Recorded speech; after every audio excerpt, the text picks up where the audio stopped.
Liberals have, for the last 2 parliaments, tried to bring in draconian online censorship bills. They tried it in the 43rd Parliament and failed. They tried it in the 44th Parliament and failed. And now both the Justice Minister and the Minister for Canadian Identity have said this still remains a very live priority.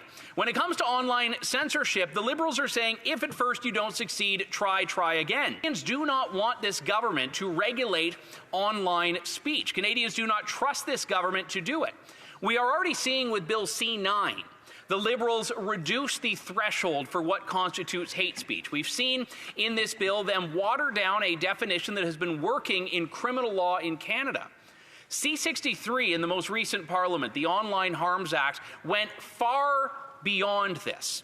C-63 actually would empower the Canadian Human Rights Tribunal to prosecute Canadians for saying things that offended people online. The Liberals were bringing back a much maligned, and I'm grateful to say formerly repealed section of the Canadian Human Rights Act, Section 13.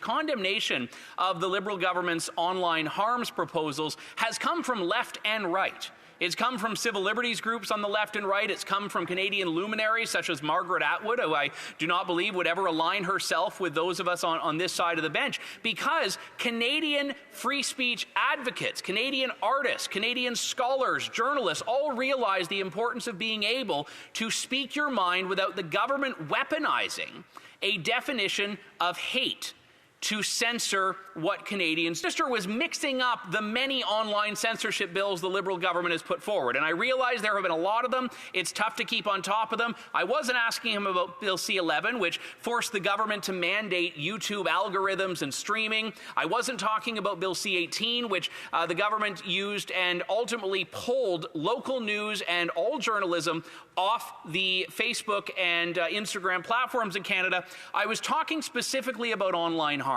So I'm asking this government once and for all, will it commit to taking its so-called online harm censorship bill out of the playbook and not censor what Canadians say and do online?